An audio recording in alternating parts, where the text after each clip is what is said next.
this 30-minute session about about harnessing waters with emerging technologies. In this short 30 minutes, I've actually prepared some slides so that because I'll be covering quite a bit of information. So I'm going to right now share my screen, and hopefully this would work. And, okay.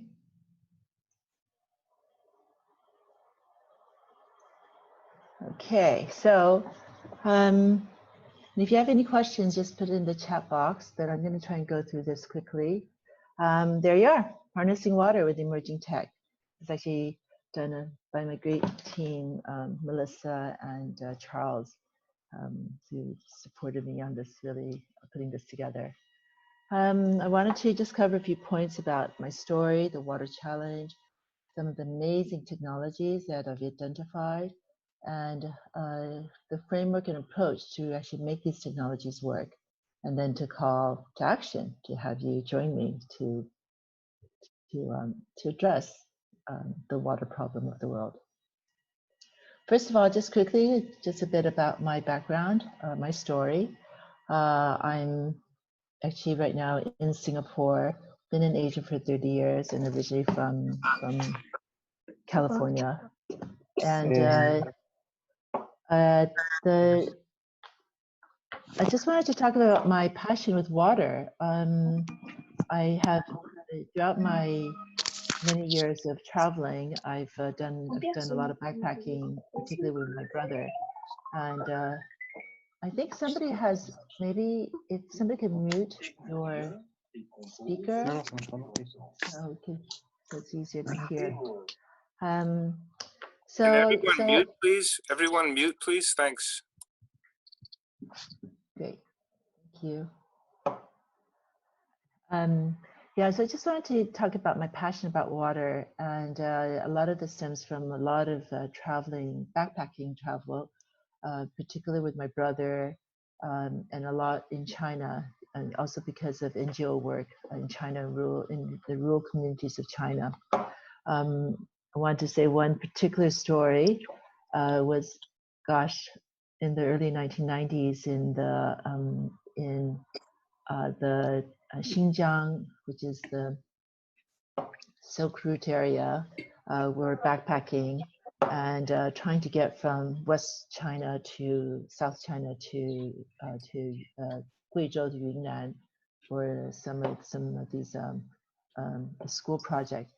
And basically, what normally would just take a day to travel took us almost 10 days, because in the desert there was a sudden, what we thought was just a sudden small thunderstorm. Well, that small thunderstorm basically wiped out the entire railroad and all the roads, and it took us a very adventurous 10 days by foot, by donkey, by horse cart, by hitchhiking, and we eventually got to southern China, to Guizhou. But it's always that experience has always struck me about water, where it seems so benign, and actually in the desert it's so lacking, but just with a little bit of it was so powerful. It just essentially wiped out the entire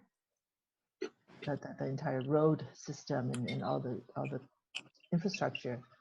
And with that also propelled me into a lot of 30 years of work in China, doing working in rural village development. A lot of that is in education. Actually, very fortunate, I've actually have helped scholarships for over 130,000 girls to go to school as part of an NGO called the Zigan Fund. And I think there's a logo here, the Zigan Fund. And then, and we also have brought in projects of providing water into many of these villages where at that time there was no running water or power.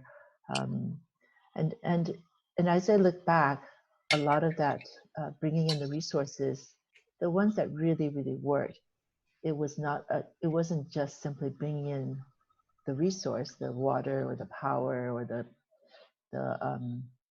the biogas unit. It really is through collaboration and empowerment of the local community.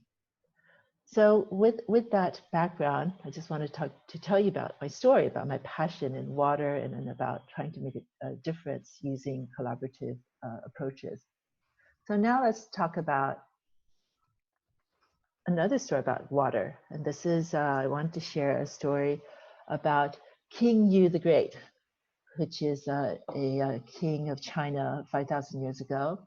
And for many of the Chinese, this is one of the most familiar Chinese folklore about King Yu the Great. And there's a story, it's 大禹治水，三过家门而不入. Basically, he was tasked to manage the floods at that time. It was decades of floods, and it was just tragedy. People were dying, famine. It was devastation.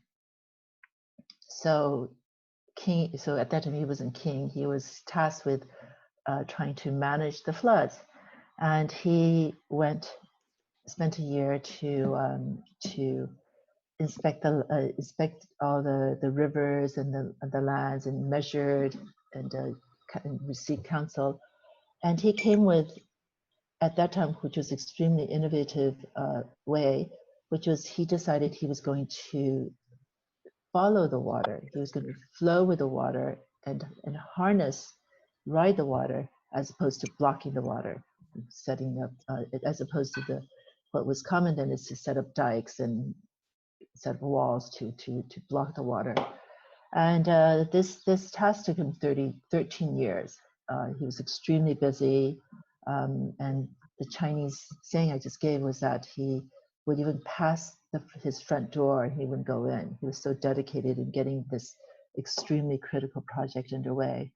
But it didn't just stop him. It wasn't just building, harnessing the water, which included building tributaries and canals to drive the water quickly into the ocean.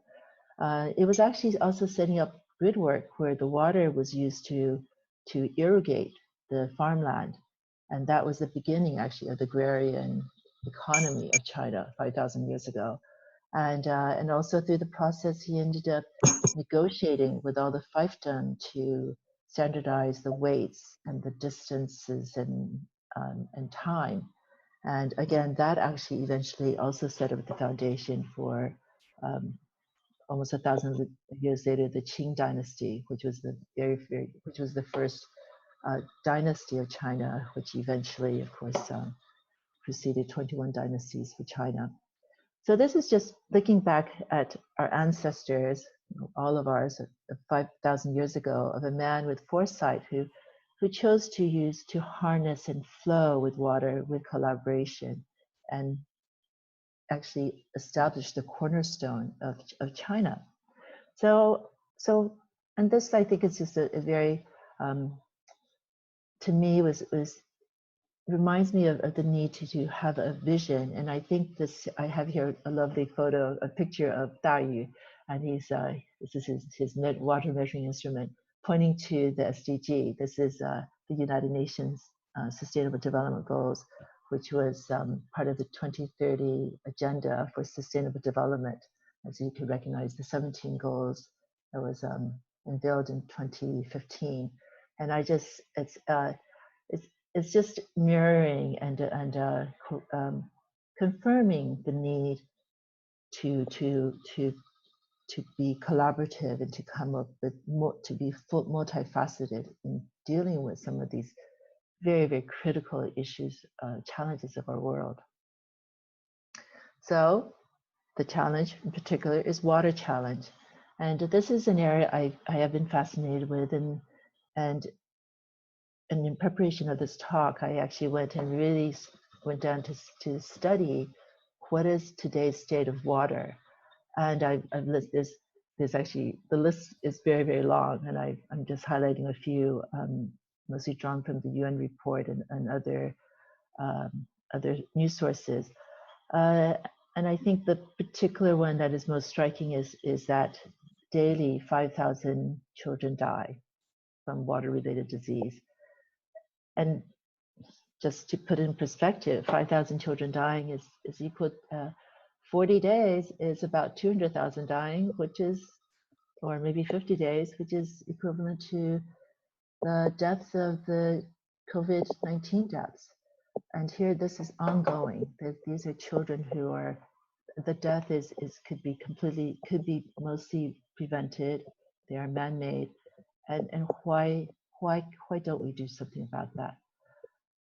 I mean, just even mention the other that 2/3 of the world lack access to water.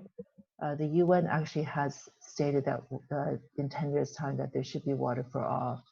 In particular, also interesting is that this the places with the most acute water shortages are in this part of the world, North China, Southeast Asia, and there's also Africa and the Middle East.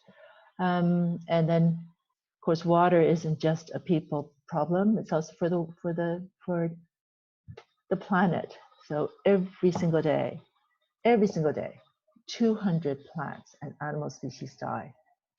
Extinct. They will forever, ever be wiped out. And this is exacerbated by water.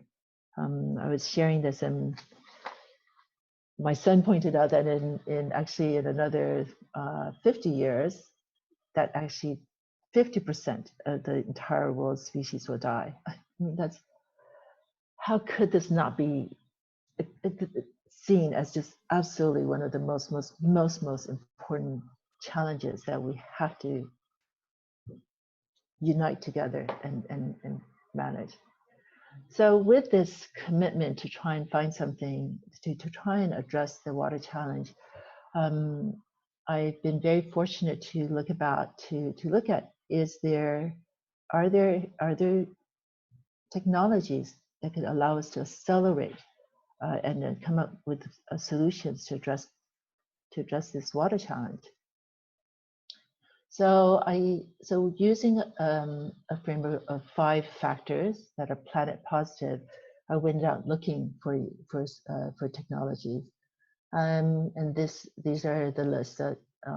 One is that the technology is non-chemical, it is wildlife friendly, it is relying on the fundamental properties of water. Water is meant to clean and to hydrate and to nourish.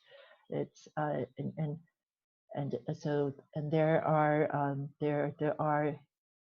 there are actually existing and right now further create systems to actually create to return water to what it's meant to do. The second one is to find technologies that would actually optimize current infrastructure and operations. There's actually a vast amount of money and investment in water pipes and administration and operations of current water distribution systems. So it's actually making them more effective. I think there's a recent study that in London, 30% of water is just lost just through old leaky pipes. And that's just not acceptable, I think. It's just that it's got to be able to surely come in. It's got to be addressed. There's also the reducing carbon footprint and the new technology, decreasing the stress on natural resources. And lastly, and very importantly, is proactive, is to actually be able to accelerate the healing, accelerate healing of the ecosystem. So armed with these factors, I've looked around and I'm going to now introduce to you 6 very, very cool emerging technologies. I'll present them in 2 slides. The first slide is going to be more like for people, it'll be in drinking water and clean water. And then the second slide will be 3 products, which is really addressing our the natural, the waterways, the ocean, lakes, and rivers. So, ta-da! Here we are. Okay, excited. They're very, very cool. All right. So the first one is about hydrogenated water. It's using this is for drinking and also for medicinal. It's using this is a very new revolutionary way to filter water. It uses a system where there's no chemicals, there's no expensive filters that you need to change regularly. It allows it infuses through a chamber system.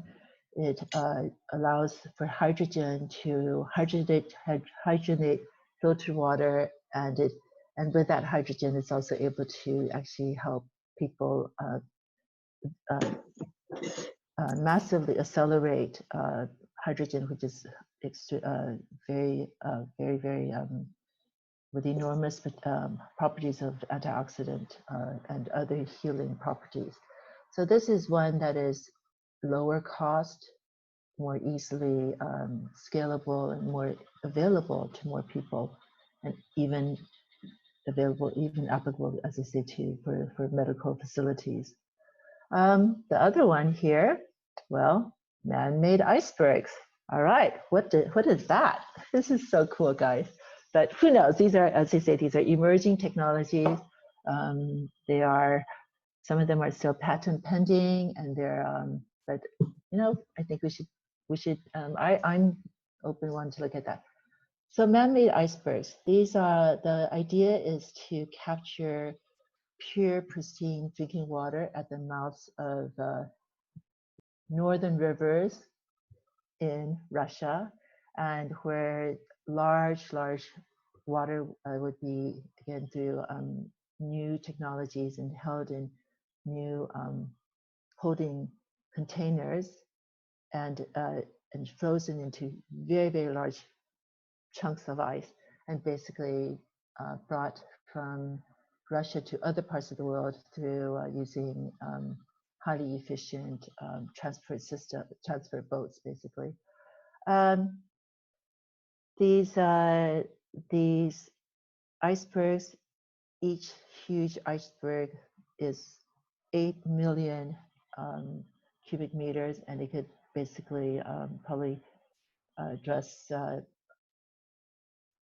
10 million people drinking water over a period of time. It's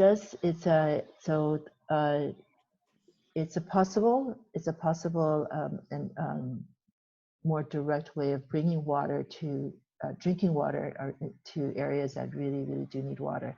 And this is as I say, one of the emerging possible technology. And then lastly is the plasma activated water.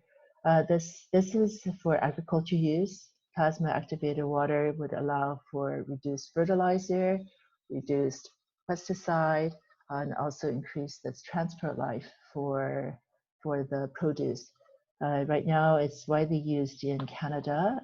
For example, vast potato farms are using it, and it's been extremely very well used and very vastly reducing the cost of traditional agriculture costs, and of course, great for the planet. It really meets my 6 factors about choosing really good emerging technology in water. All right, and then the next page is these are the 3 that I found for waterways, rivers and lakes. One is the nanobubble filter to remove algae bloom, wildlife friendly, non-chemical. It takes away algae bloom in rivers and lakes, and actually that algae bloom could even be harvested and then created and be made into bioplastics and be used into, actually there are right now some shoes from Adidas and also surfboards from Kelly Slater that uses these very cool bioplastic. Another one is the tactical remediation units that are smaller, less expensive remediation of water units using high efficient membrane and also resonance systems for desalination and for wastewater treatment. This could apply for small to medium-sized municipalities like villages or towns. And again, it'd be very, very something that would allow greater decentralized distribution and access of water. And finally, there is hydrogen on demand, which is green energy. And here what we have is, what I found is which is very special, is having it in safe storage, to actually be able to safely store the hydrogen on demand clean energy, and also from that there's also clean water that's produced. So there you are. There are the 6 very cool products that technologies that I found, and that I did say before. Just with technology, is that good enough? No, because it's just a technology. You know, who's going to actually use it? It's actually it's people. So what and part of that is having the accountability, having metrics to measure them. And here is the UN's SDG in water, which is goal number 6, clean water sanitation. They've laid out very clear indicators and very clear metrics. That is an excellent accountable framework to use to measure and monitor the success of these clean water technologies. And then there's also the issue about ethics and whole system design. And this here is adopting the permaculture sustainability and ethics framework, where this is permaculture is a set of design system that allows for regeneration and sustainability that covers people, and also for the planet, and also for future generation. It's a very beautiful framework that allows then also it allows for ethical a fair and transparent system to make difficult, maybe sometimes difficult ethical decisions. And so I do this really wonderful framework. And then which leads to the people. And this is here is the Swando Collaboratory, which is a collaborative platform where we connect divergent stakeholders with deep listening. I believe often often projects do not work is because the stakeholders don't want to work together. They sabotage the project. So this here is with deep listening to connect divergent stakeholders. It's inviting new technologies with accountable systems and fair sourcing, so that everybody on the value chain is benefited. And this is to be able to solve complex problems that has planet positive implication in learning. So this leads me to my final slide here, is that it's my call to action. Are you right, you guys? Love you to, if you're an investor, an innovator, an implementer, come join the Swando Collaboratory, and we will work with metrics such as the UN SDG and implement using the permaculture approach for planet positive impact. So thank you for your time to listen to me. April Swando Hu. My email is april@swando.co, and my website is swando.co. And if you would like to have a set of these beautiful slides, email me, april@swando.co, and I'll send you a set of these slides. This leaves me with 6-7 minutes for questions. So I'm going to close my slide here and see if you have any questions for me.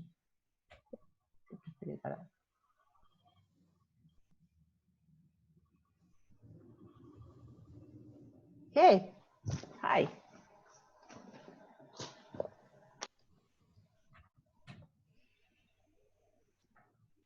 seeing more people I know. That's great. All right.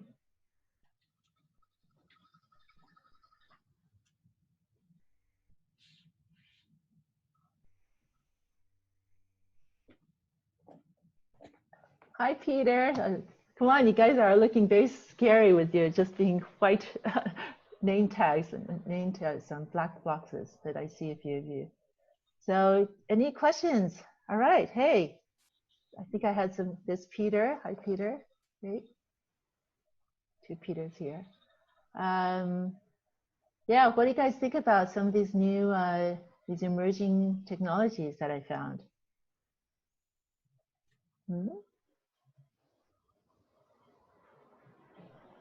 I think there are some questions on the Q&A chat. Oh, right. Okay, apologies. Let's see. Oh, there's a, okay. There's, all right.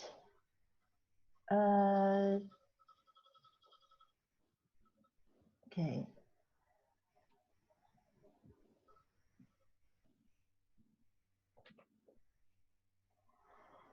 Great. Okay, so I have a question about which is the cleanest version of and the most efficient for the emerging technology. Now, as you can see, there are different levels of water. And probably the most stringent is drinking water, and then it's clean water, and then it's waterways water. So with every single type of water and purpose, there are different appropriate systems. I think at the moment, probably to me, what is really dear is the irreturnable impact on our planet. So if I were to put the priority, I would really do more on is cleaning up our waterways, the lakes, the rivers, the ocean, because with every day that we don't do that, there will be species dying, and with those deaths, those extinction, that's it. So that's my personal, and I you know, what's the point of we're all healthy and happy and not sick and drinking clear water if it's a desolate planet with no birds and you know, fish and animals? What's the point? So so with that, so the fact that we're using microbubbling and also leveraging returning water to its original state, it's very exciting. That's a really exciting area. Now, but on the other hand, there is the issue about drinking water. You know,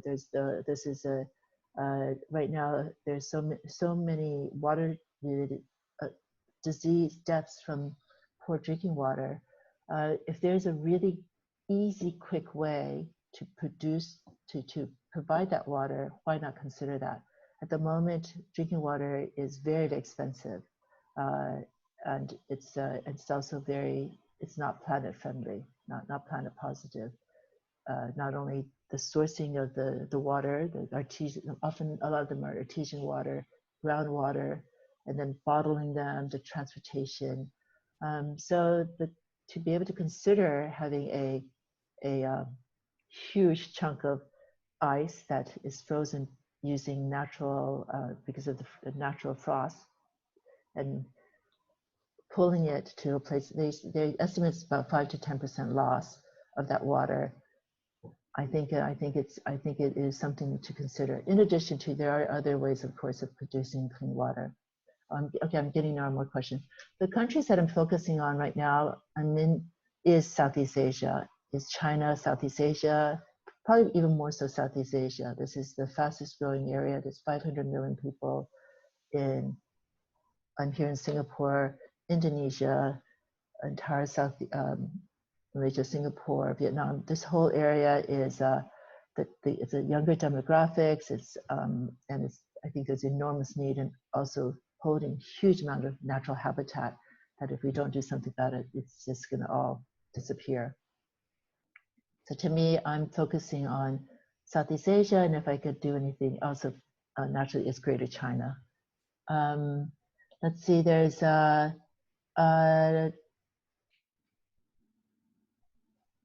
Okay, I've got, there's an idea about difficulty of getting stakeholders to work together. And to me,